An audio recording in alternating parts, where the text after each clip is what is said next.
Hello everyone! Today is a beautiful day and I want to spend as much as I can outside, so I thought I would record this video on my deck. Today I want to talk about editing. I've started on the journey to editing my Untamed World sequel, and I have something to confess. I made a mistake when I was writing the draft, and I will not make that mistake again. So what was it? I wrote straight through without any chapters.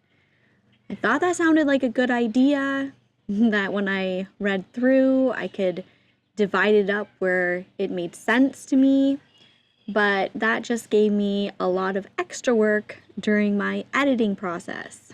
So that's the first thing that I am tackling. I am starting off with a read through of everything that I wrote, and while I'm doing that, I'm deciding where to put my chapters. And honestly, it's not something that I was really looking forward to doing. I have to say it's not as bad as I thought it was going to be, but still, it's definitely added a lot more work to my plate. Let's talk about that mistake for a second.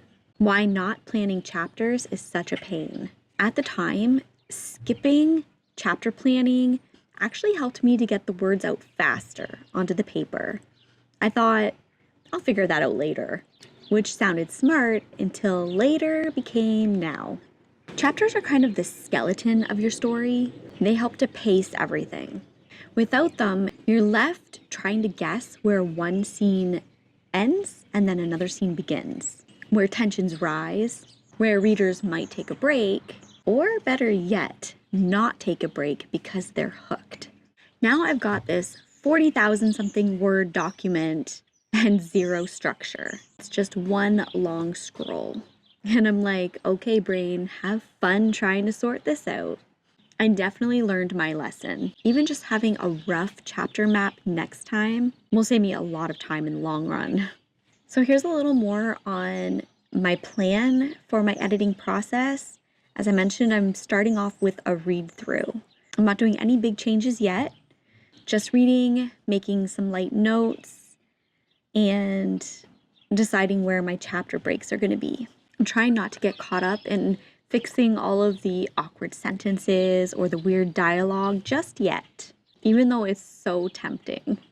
I'll fix some of the spelling errors or the minor grammar mistakes, but that's about it.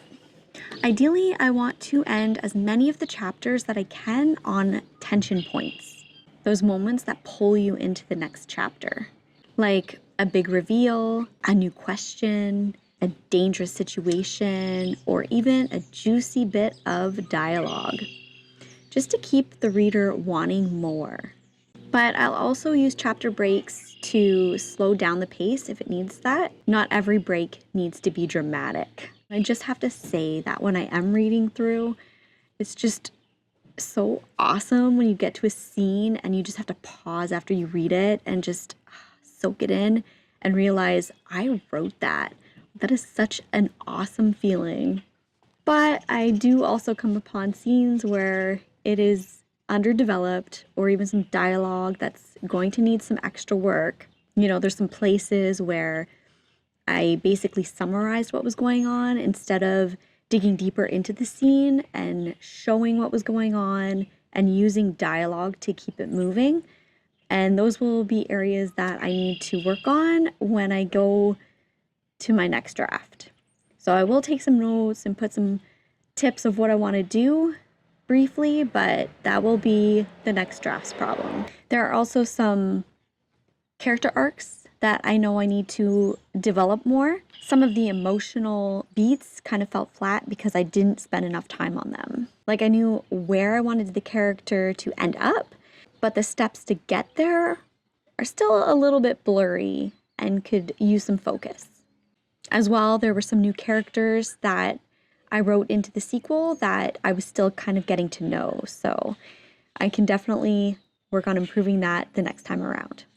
So that's something I'm going to kind of focus on more with my next round of editing when I go through, is to make more specific notes of things I want to improve on, like add tension here, more dialogue there. This feels a little rushed, so expand more. And honestly, it It feels kind of exciting because now I get to layer in all the things that make the story feel alive. Now, a little more on how I'm choosing chapter breaks. When I find a spot that feels like it would be a good time to end the chapter, I pause and I mark it. Sometimes it's because something big just happened. Sometimes it's a scene change. And sometimes it's just a moment that has that good end of chapter energy. There's no perfect formula. I'm basically going by my gut, but I'm also thinking of it as a reader. You know, what would make me say, okay, just one more chapter at midnight? That's what I'm going for. If you've ever edited a story, whether it's a novel, a short story, fan fiction, anything, I'd love to know. What's your favorite way to start the editing process? Do you dive right in and start cutting and rewriting? Or do you read it through first, like I am? Leave me a comment and let me know. I'm curious how other writers approach this, because let's be real, editing is a challenge all its own. All right, and that is all for today. I'm going to keep reading, keep breaking this thing into chapters, and hope it starts to feel more manageable soon. If you're on your own editing journey, I am cheering you on. And if you're just here for the behind the scenes of writing a book, thank you for hanging out. I've got a lot of work ahead of me, so send me coffee. Lots of coffee. I'll see you next time.